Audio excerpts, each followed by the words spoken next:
Bantahan Yasona Lawli usai putranya Yamitema Lawli viral diduga memonopoli bisnis di lapas.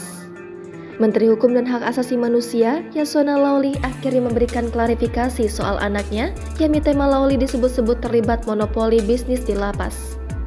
Nama Yamitema Lawli memang ramai menjadi perbincangan usai ia disebut menjadi salah satu pimpinan Yayasan Jaira yang ada di dalam lapas. Kini Yasona Lawli membantah jika Yamitema terlibat dalam bisnis tersebut. Yasona Lawli saat ditemui di Kompleks Istana Kepresidenan Jakarta pada Selasa 2 Mei mengungkapkan jika itu adalah kebohongan besar. Menurut Yasona nanti akan ada keterangan langsung dari pihak kalapasnya. Yasona menjelaskan Yayasan Jaira yang disebut-sebut dipimpin oleh Yamitema adalah yayasan yang memberikan pelatihan kepada warga binaan. Namun ia mengklaim bahwa Yamitema tidak terlibat di Yayasan Jaira sehingga tidak ada aktivitas bisnis Yamitema di lapas. Lebih lanjut, Yasona juga menyinggung bahwa aktor Tio Pakusadewo juga pernah diminta untuk menjadi pelatih di dalam Yayasan Jaira. Namun, Tio batal menjadi pelatih karena melakukan pelanggaran berat sehingga mesti ditempatkan di straf sel atau sel pengasingan. Tio yang pernah mendekam di penjara sebelumnya menyebut bahwa ada anak menteri yang terlibat bisnis di dalam lapas.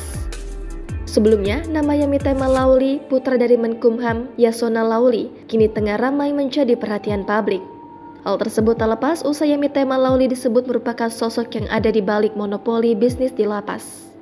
Bisnis ini meliputi toko, kantin, dan semua kegiatan ekonomi di lapas. Hal ini terungkap usai Tio Pakusadewo menyebut adanya anak menteri yang terlibat dalam monopoli bisnis di lapas dalam wawancara di podcast Uya Kuya. Meski begitu, Tio Pakusadewo tak menyebutkan siapa nama sosok anak menteri tersebut.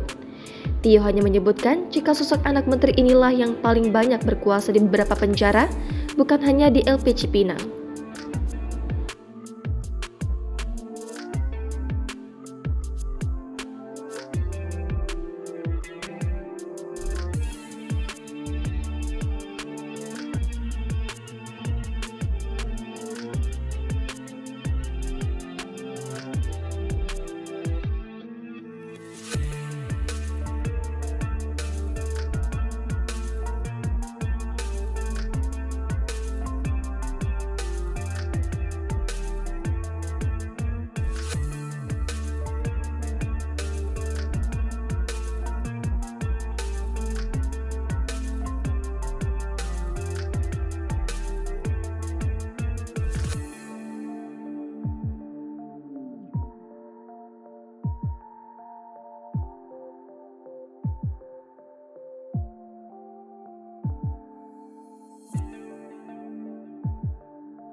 Jangan lupa subscribe, share, komen, dan like ya.